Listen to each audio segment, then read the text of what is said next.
All right, everyone. So, according to WrestleView.com, this is what they wrote. Per a recent SEC filing as of September 30th, 2024, but this was written in November, former WWE CEO and chairman Vince McMahon's current stock with TKO is at 8,021,405 shares. McMahon's shares currently account for 9.88% of Class A stock. However, his portion of all TKO shares remains under 5%, and he has no voting rights. So this is an update that, basically further confirms what everybody in the company has been saying, which is Vince doesn't have really any power in the company and he doesn't have voting power. He doesn't have any influence, or at least all that much.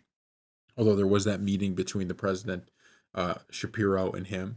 But I just think it's interesting that there was this narrative out there that Vince either was kind of going to root for it to fail or to compete with it, and I do think this just further shows us that it's really not in Vince's best interest necessarily even now to kind of compete in a way with WWE. We talked about would we did videos on would he start another wrestling company, and I just think the rumors, the report that came out that he wanted to do kind of more of the documentary or like a film business type deal, that makes more sense to me. It's something separate from the wrestling business. It's something that you don't necessarily, at least to my knowledge, like for a wrestling or organization, for a wrestling promotion, the amount of people you would need to hire from the staff to the wrestlers to trying to get a business strategy that works, to get on TV, to get here, to get there. It just seems like someone like Vince at this point, not only with his age, but everything he's going through,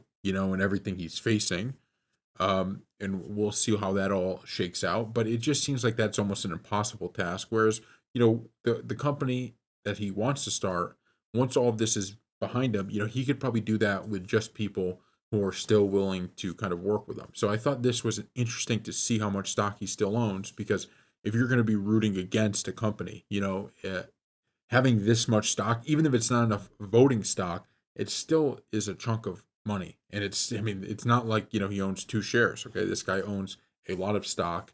And so I do think, what the TKO president said was true. I think he legitimately, he might be pissed about something, or, he hates TKO secretly, but it just doesn't seem like, at least to this point, that he's on a revenge tour against them, and that once all this stuff clears, if it clears, unless there's something else that comes down the pipe here with these investigations, but if this is able to clear, then I just don't know if he's going to be someone who's actually going to start another wrestling business to try to compete in some way with WWE, or even going to like AEW. All of that stuff. I just don't know if that makes a whole lot of sense.